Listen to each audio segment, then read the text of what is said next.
ये है बाइबल की सच्चाई। ओके, तो अपने पड़ोस के पास में फिर घूमिए और उनको कहो कि बाइबल की 9 सच्चाइयां। और जितने फेसबुक, यूट्यूब और रिकॉर्डेड वीडियो, आपको भी कहना चाहता हूं कि ये बाइबल की 9 सच्चाइयां हैं। ओके, और लिखा है कि जिसे हम सब मनुष्यों को, शब्द को ध्यान से पढ़ना, लिखा है मानना ही पड़ेगा।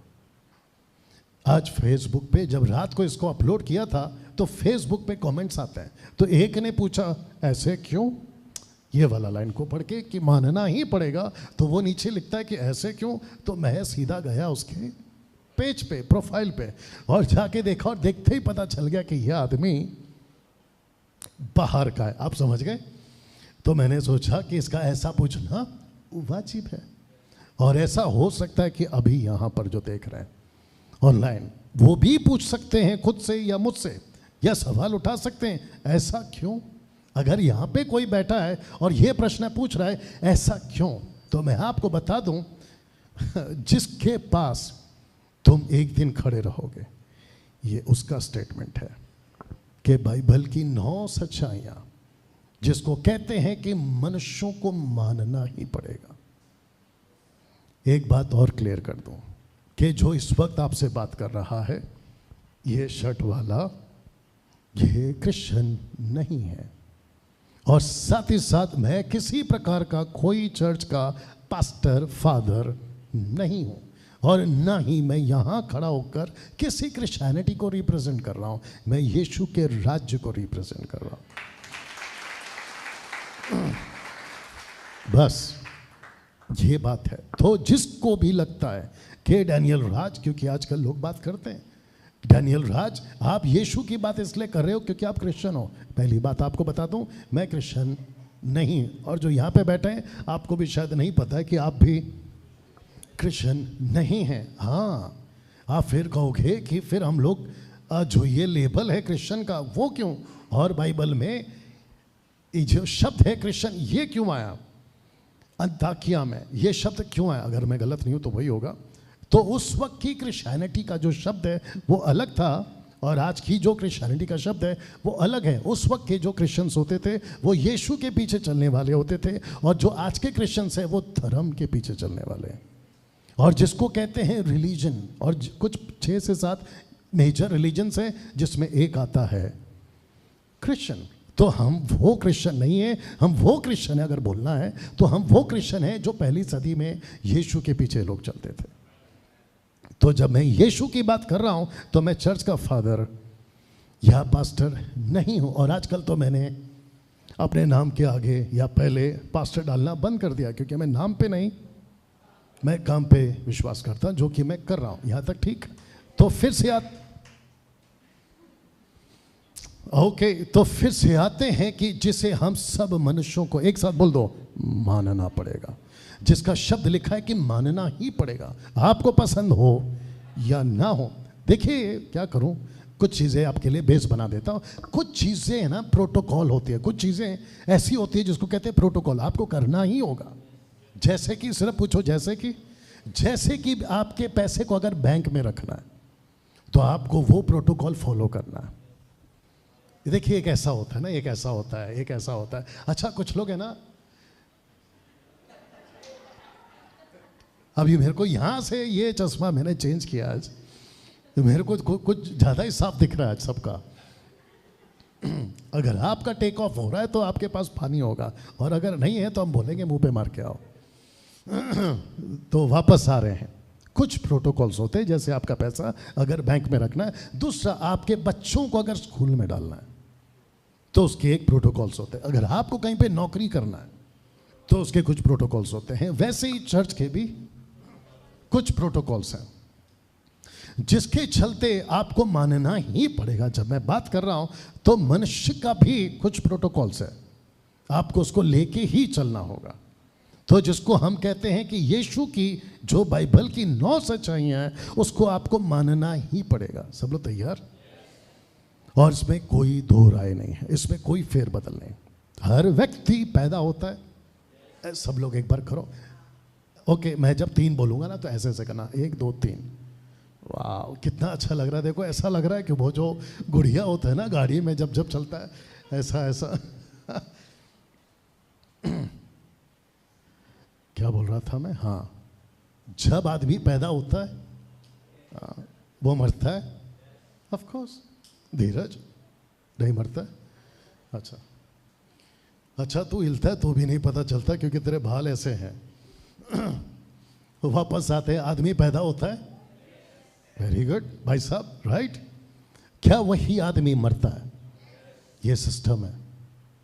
आदमी अगर जिंदा है तो उसको खाना चाहिए, ये सिस्टम है। उसको हवा चाहिए, ये सिस्टम है। उसको पानी चाहिए, ये सिस्टम है। वैसे ही आदमी जैसे ही इस पृथ्वी को छोड़ेगा, उसको ये चीजें जो अभी मैं रख रहा हूं उसको लेके चलना ही है। तो are you ready for this 9 points? क्या आप तैयार हैं? अगर जितने तैयार हैं एक बार जोर से ताली बजा दीजिए।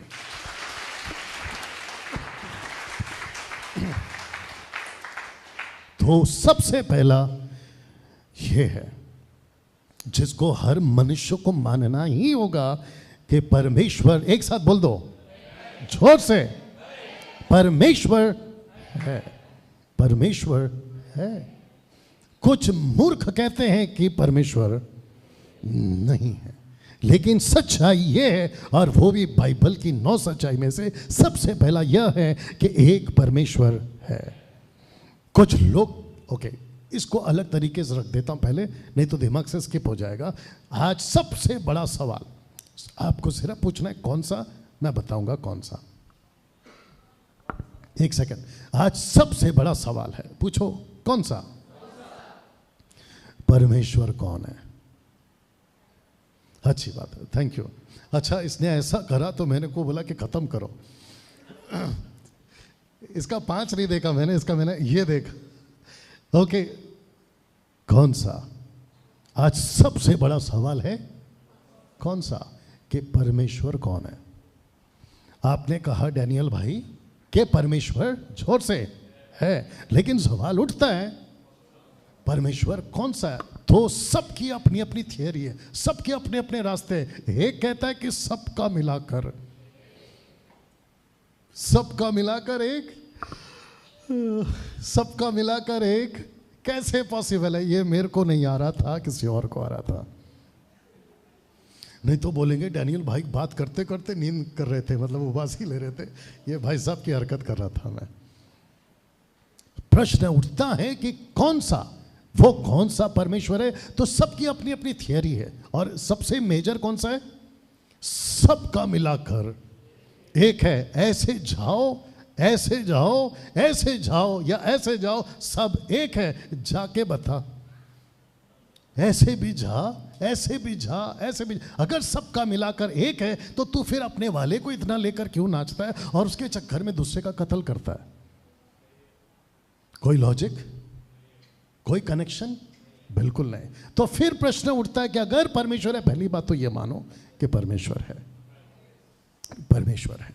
इस पृथ्वी को बहुत ध्यान से सुनना, मजा आएगा, और जहां लगे ताली बजाना तो बजा देना, ठीक है ना? पहले सुन लो।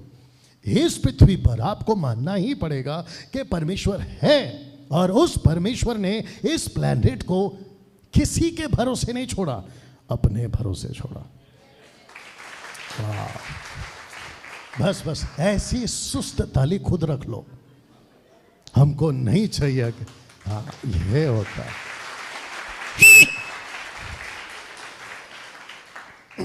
तेरी वाली आई है ना, तो तू इतना सुस्त क्यों रहता है? फिर से कह रहा हूं, इस प्लेनेट को परमेश्वर ने किसी के हवाले नहीं छोड़ा, बल्कि खुद के हवाले छोड़ा। कहता है यीशु, जब वो जा रहे थे ऊपर, उसने कहा कि मैं जा रहा हूं और किसी को, आगे का बोल दो, भेज रहा हूं, वो तुम्हारे साथ रहेगा। और यीशु क्या कहते? मत्ती 28:20 में कहते, जगत के अंत तक मैं तुम्हारे साथ हूं। और मैंने क्या कहा था जब टीचिंग दे रहा था कि परमेश्वर पृथ्वी के ऊपर बैठता है, और उसका जो चक्र है उसके ऊपर बैठता है, और पृथ्वी उसके पांव की चौकी है। तो परमेश्वर ने इस प्लेनेट को किसी के भरोसे नहीं छोड़ा, किसी के भरोसे नहीं छोड़ा। दिमाग में कुछ आ रहा है, बोलूं कि नहीं बोलूं? किस किस के पास में घड़ी है? सबके पास में घड़ी है, अगर नहीं पता तो खुद का हाथ देख लो, पता चल जाएगा। क्या ये घड़ी यूं ही चलती है या अपनी मर्जी से चलती है? दूसरे शब्दों में ऐसे ही चलती है, मतलब बिना बैटरी, बिना चाबी, और क्या होता है, और आपका जो क्या कहते हैं इसको, नर्व्स के बगैर ऐसी चलती है। हमको जो घड़ी मिला है 2 साल पहले, वो घड़ी ऐसा है कि जब तक मत पहनो नहीं चलती, और जैसे पहनो तो चलती है। हम तो एक दिन परेशान हो गए, बोला क्या खराब घड़ी ला के दिया। बाद में पता चला जब पहनोगे तो चलेगी। क्या पृथ्वी को परमेश्वर ने ऐसे ही छोड़ दिया? नहीं। वाह! पड़ोस वाले को कोनी मारो और बोलो कि वो है, वो है। पीछे सब ठीक, वो है। फिर प्रश्न उठता है कि वो कौन है। और आजकल सबसे बड़ा, जो अमीर है उसका भी प्रश्न, और जो गरीब है उसका भी प्रश्न, रोडपति हो या करोड़पति हो, सबका प्रश्न है कि वो कौन है। और जब उनको नहीं मिला सही जवाब, तो सबके पास में, ध्यान से सुनना जो यहाँ पे भी सुन रहे हैं, सब ने जब उनको जवाब नहीं मिला कि वो कौन है जिसने सब कुछ को बनाया, और जब नहीं मिला तो उन्होंने सबने अपने अपने तरीके से, अपने अपने मर्जी से और अपने अपने सोच के हिसाब से उन्होंने सेलेक्ट कर लिया। इसको कहते हैं कि जब शक्कर की जलेबी नहीं मिली। अगर किसी को पता है तो आगे का बता दो। इसको कहते हैं कि जब शक्कर की जलेबी नहीं मिली तो गुड़ की भी चलेगी। इसको कहते हैं जी की तसल्ली गुड़ की जलेबी। अगर किसी को नहीं पता तो जाके देख लेना गूगल में, ये कहावत चलती है आज भी। सब लोग ठीक? तो सबको लगा अगर पत्थर कुछ दे रहा है तो वो है मेरा। जब एपिसोड नंबर 7 पे आऊँगा तो अब्राहम की बात करूँगा। अब्राहम ऐसा था, अभी से थोड़ा सा बोल देता हूँ। अब्राहम ऐसा था, according to the book of Yashar, उसके हिसाब से अब्राहम के बारे में ऐसा लिखा है कि जब वो सूरज को देखता था तो उसको लगता था कि ये है देवता, और जब सूरज डूब जाता था तो खुद सवाल करता था ऐसे कैसे है ये देवता। फिर अचानक से देखा इधर से चांद आ रहा है तो कहते कि अब ये है देवता। वो जब डूबता था बोला अरे ये भी नहीं है देवता।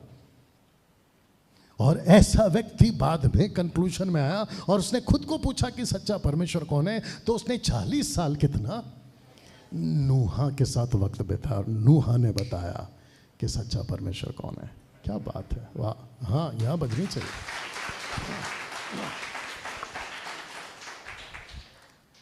आप है मेरे साथ में? तो जितने भी 600 लोग अभी देख रहे हैं, मैं आपको भी कहना चाहता हूं कि सबसे पहला मानो कि एक परमेश्वर है।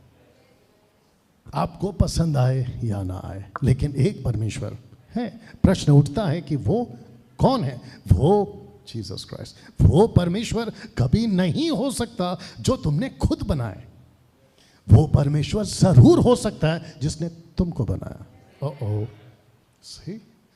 तुम बोलोगे कि मैंने कौन कौन सा बनाया? तुमको खुद को पता है कि तुमने कितने बनाए। कभी इधर वाले तो कभी उधर वाले, तो कभी ऐसे वाले तो कभी वैसे वाले। और आजकल तो सबसे बड़ा पैसा, बोला यही है मेरा परमेश्वर। You understand? इस वचन को पढ़िए, आइए सुनते हैं। लिखा इब्रानियों 11:6 में, क्योंकि परमेश्वर के पास आने वाले को विश्वास करना चाहिए, शब्द को ध्यान से पढ़ो, कि वह है। मेरा पहला पॉइंट क्या है? परमेश्वर है। और लिखा है कि जो विश्वास करता है उसको ये मानना ही होगा कि परमेश्वर है। और इसके आगे का मैंने नहीं रखा क्योंकि लिखा है कि जो उसको खोजते हैं वो उसको उसका प्रतिफल देता है। लेकिन सबसे इंपॉर्टेंट ये है कि परमेश्वर एक साथ है। और इसको देखिएगा, लिखा है याकूब का 2:19 में, तुझे, एक साथ पढ़ सकते हैं प्लीज। लिखा है कि तुझे विश्वास है। ओके, इसका ऑन ही रखना और आप वहां से बंद करना। आइए एक साथ पढ़ते हैं। तुझे विश्वास है कि एक ही परमेश्वर है, तू अच्छा करता है। एक सेकंड, वापस पढ़ो। तुझे विश्वास है कि एक ही परमेश्वर है, तू अच्छा करता बस। है। ए भाई, वहां पे स्टॉप है। इसकी गाड़ी रुकती नहीं है स्टॉप आने के बावजूद भी। वापस कहते हैं, लिखा है कि तू विश्वास करता है। एक साथ नहीं, 10 परमेश्वर है। ओ सॉरी, 33 कोटि है। कितने हैं? ये हंसा और मेरे को अच्छा लगा। तू कभी कभी अच्छी अच्छी हरकत करता है और मैं चाहता हूं कि उन सभी के ऊपर ऐसा ही हंसा जाए। आप समझ रहे हैं? लिखा है एक ही परमेश्वर है, और शब्द को ठीक से पढ़ो, तू अच्छा करता है। तो इसका मतलब है कि जो विश्वास करता है कि एक ही परमेश्वर है, ऊपर से परमेश्वर कहता है शाबाश। ओके, यहां कौन कौन है जो विश्वास करते हैं कि परमेश्वर एक ही है? आपका हाथ है। अच्छा, कुछ कुछ बाबा भी बैठे हैं यहाँ पे, और कुछ कुछ अम्मा भी टाइप, अम्मा टाइप समझते हैं अम्मा लोग, कुछ अम्मा देवी, देवी अम्मा देवी। किस किस को लगता है कि परमेश्वर एक है? दोनों हाथ ऊपर उठा के देखा। शुक्रिया, हाथ नीचे करिए और अपना खुद का हाथ लेके खुद को शाबाशी दो, क्योंकि तू अच्छा कर रहा है। बाप रे, इसका नाम है नथानियल और इसके बाप का नाम है डैनियल। इसका नाम है नथानियल। आपको पता है इसकी जो उम्र है ना, अभी इसकी उम्र है सीखने की। ऑफ कोर्स सब लोग वैसी कैटेगरी से गुजरे हैं।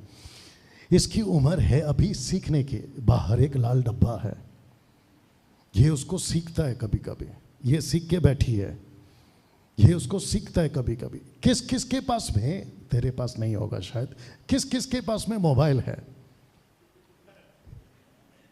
तू कैसे कर सकता है ये काम? ओके, किस किस के पास में काला डब्बा है जिसको कहते हैं सेल फोन? सबके पास है कि नहीं? हाँ। आप उसके साथ क्या कर रहे थे कुछ दिन? आप उसके साथ क्या कर रहे थे कुछ दिन? आप सीख रहे थे, आप उसको सीख रहे थे। आपको पता है, ए भाई ऐसे ही बोल रहा हूं, नाराज नहीं होना। इसके सीखने के चक्कर में या तो ये सही सीख बैठेगा या तो गलत सीख बैठेगा। और अगर ये सही सीख बैठा तो वो भी बनेगा कंक्रीट, और अगर ये गलत सीख बैठा, आगे का बोल दो, वो भी बनेगा कंक्रीट। और जिसके चलते जब ये दोनों के दोनों में से किसी एक को चुनेगा, ये उसका फल भुगतेगा और खुद तो बिगड़ेगा। अगर गलत सीख लिया, पूरी आप है मेरे साथ में, सबको बिगाड़ेगा ये।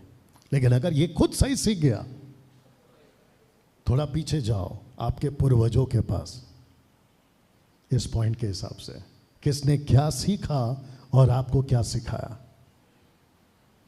आजकल कुछ मेले होते, मेला समझते मेला, कुछ मेले होते मेला, मेले मतलब मराठी वाला मेला, मेला मेला पार्टी नहीं, नॉट पार्टी, मेला हटाओ यार। जहां बच्चों को लेके जाते हैं वहाँ बहुत कुछ होता है, बच्चे बड़े खुश हो जाते हैं जब छोटे होते हैं। मम्मी के पापा मम्मी कहते हैं ये ऐसा है, वो ऐसा है, अलाना है, फलाना है, बच्चे बड़े खुश हो जाते, और बच्चों को पता चल जाता है कि पापा जो भी बोल रहा है,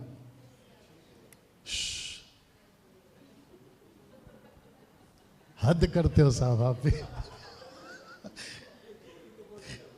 तेरे अच्छा वैसे जा रहे हो, मैं बच्चे के हिसाब से आ रहा हूँ, बच्चे के हिसाब से आ रहा हूं। तो बच्चा कहता है कि पापा जो भी बोल रहा है, आप डायरेक्ट कंक्लूजन में आ गए, आप डायरेक्ट कंक्लूजन में आ गए, आपने पिक्चर ही खत्म कर दिया।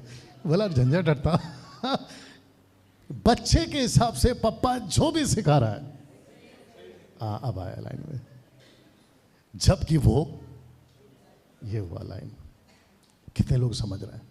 अच्छा, यहां कौन कौन माँ बाप है? अगर आप थोड़े से माँ बाप है तो थोड़ा, सिंधु तू इतनी सी माँ बाप है,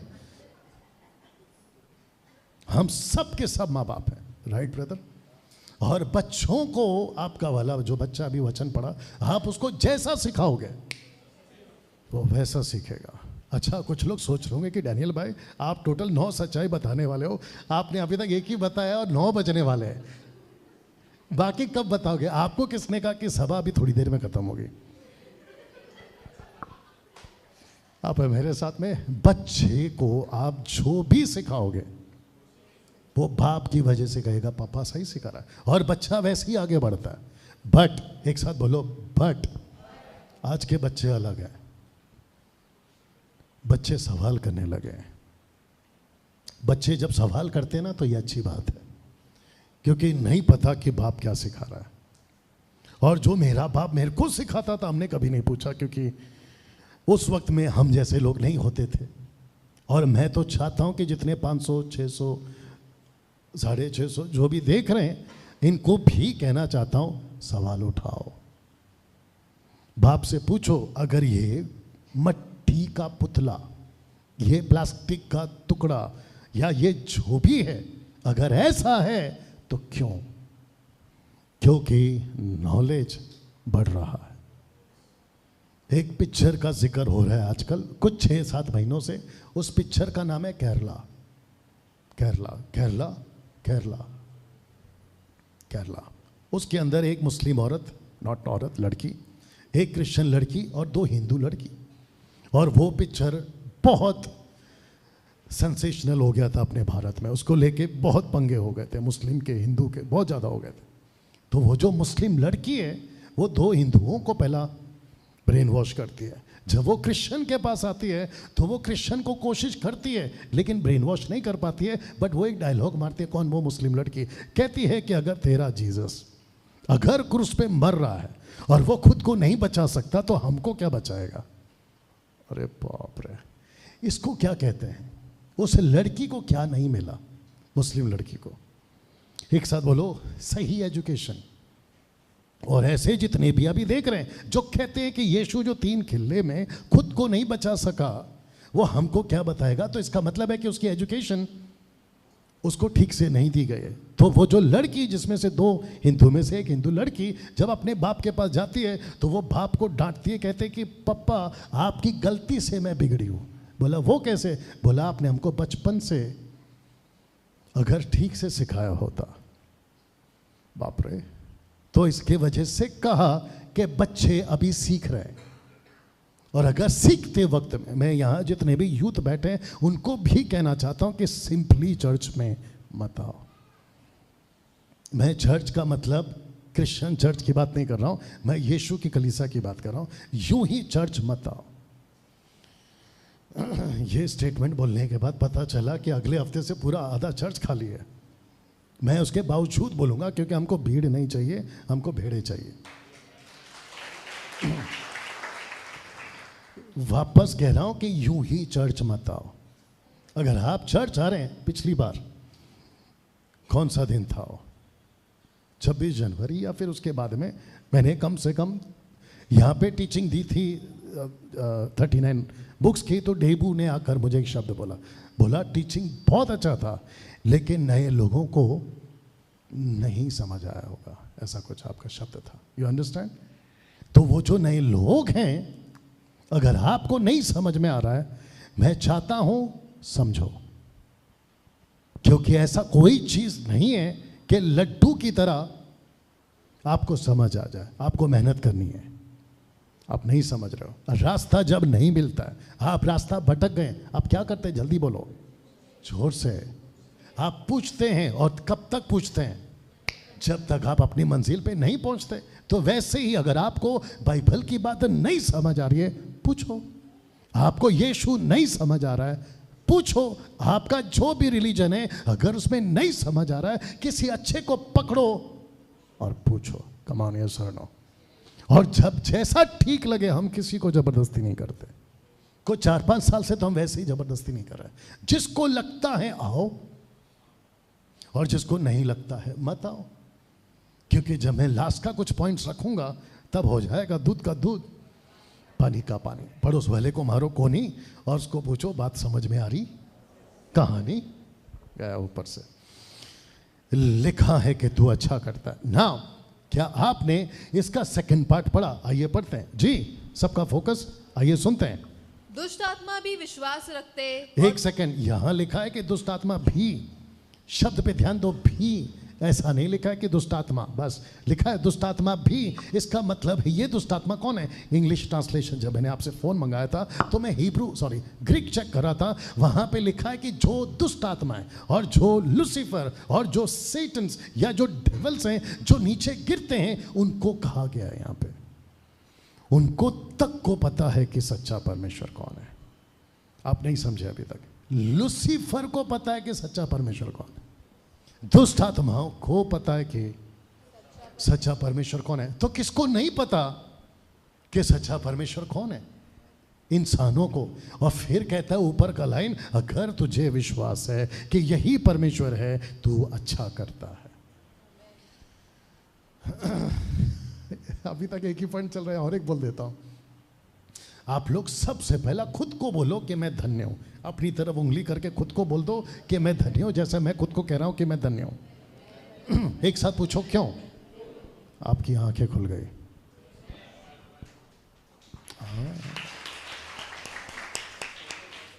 एक बाबा थे 100 साल पहले, और आजकल कुछ ज़्यादा ही फेमस है, ठीक है, नाम नहीं लूँगा नहीं तो दिक्कत हो जाएगी। उसको बहुत पूजा जाता है आजकल। जब मेरे को होश नहीं था सही चीज़ का, मैं आता हूँ कैथलिक परिवार से, कैथलिक, और मुझे मेरे जो दोस्त मिले थे वो बाबा को बहुत मानते थे। और उस वक्त में 86 में बाबा की मूवी निकली थी, दूरदर्शन पे खूब चली थी, समझ में आ गया होगा आपको। उसके नाम की अंगूठी, उसके नाम का माला, पता नहीं क्या क्या, और ज़बान पे 24 घंटा बाबा बाबा बाबा बाबा बाबा। ऊपर बैठा बड़ा बाबा, बोला एक दिन तेरे को लाऊंगा सही ठिकाने में बाबा। तब जाके पता चला कि जिसको मैं बाबा बाबा कह रहा था वो दरअसल में कुछ और निकला। असली बाबा तो कोई और है, जिसको कहते वो सबका बाप है, और उसका नाम यीशु है। क्या बात है। ओके, मैं वक्त का ध्यान रखूंगा, लेकिन मेरे साथ बने। अभी तक ठीक लग रहा है सबको? ओके, इसको पढ़िए। पहला तिमोथी 2:5 लिखा है, क्योंकि परमेश्वर एक ही है। पढ़िए। क्योंकि परमेश्वर एक ही है, और परमेश्वर और मनुष्य के बीच में भी एक ही बिचवाई है, अर्थात मसीह यीशु जो मनुष्य है। ओके, ये जो शब्द है ना बिचवाई, इंग्लिश शब्द है मीडिएटर। इसका अर्थ क्या होता है? बिचवाई क्या काम करता है? अगर कोई बता सके बिचवाई क्या काम करता है। वेरी गुड, माइक में बोलो।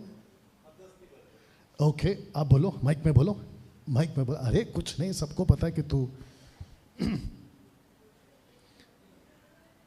अच्छा पेपर फोल्ड करते कपड़े फोल्ड करते हैं। अच्छा ऐसा कपड़े अरे बाप रे, किसी को पता है तो बता भाई। एक सेकंड, तू जो ये जोर से नहीं बोल सकता है, घर पे ऐसी बात करता है ये आदमी। जोर से बोला कर। तो जब ये तेरे को पता था, जोर से क्यों नहीं बोल रहा था? हाँ, ये क्यों नहीं बोल रही है?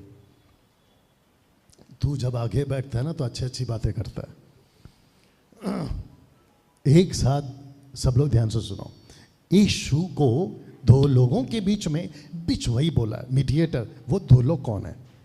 आपके वचन को पढ़ के तो बता दो कम से कम। एक परमेश्वर, दूसरा मनुष्य। तो दोनों के बीच में यीशु आते हैं और कहते हैं कि मैं वो हूं जो तुम दोनों को आपस में मिलाऊंगा। उसको कहते हैं मीडिएटर। You understand? सबको समझ में आया? इसका मतलब क्या है? सिर्फ पूछो क्या है। अगर किसी को नहीं पता कि सच्चा परमेश्वर कौन है तो आपको मीडिएटर की जरूरत है। ओ बोल सकते हैं ओ। आप कभी गए हैं ताजमहल, ऐसा पुराना राजा महाराजाओं का किला होता है ना, लखनऊ साइड में, ऐसा कभी गए? पहले हम जाते थे तो वहां पर एक गाइड होता था, और वो कहता था कि इसको ध्यान से देखो पत्थर को, फिर कहता कि अभी ऐसे देखो, तो फिर पता चलता था कुछ और दिख रहा हो। फिर वो बीच में ऐसा हाथ रखेगा, बोला देखो आप क्या दिख रहा है? हाथी दिखता था, फिर कुछ मेंढक दिखता था। अगर उसके बगैर देखेंगे तो कुछ नहीं दिखता। तो वो जो गाइड है ना, वो सब चीज़ की जानकारी देता है। यीशु इस पृथ्वी पर क्या बनकर आया? जोर से, बिचवाई। बिचवाई इंग्लिश शब्द है मीडिएटर। तो जिस किसी को नहीं पता कि सच्चा परमेश्वर कौन है, उसको जाना चाहिए मीडिएटर के पास। वाह। और एक दे दूं, अच्छा लगेगा। पवित्र आत्मा पृथ्वी पर क्या बनकर आया? अगर कोई बता देगा तो मैं खुद के पैसे से आपको चाय पिलाऊंगा, और वो भी फरवरी के 30 तारीख को। मैं चाय की पत्ती तक नहीं पिलाऊंगा आपको।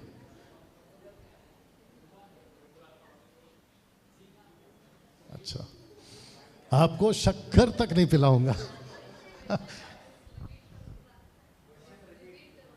ओके, मैं पूछ रहा हूं कि पृथ्वी पर पवित्र आत्मा क्या बनकर आया? कबूतर। आपको चाय का जो कप होता है ना, वो भी नहीं दूंगा।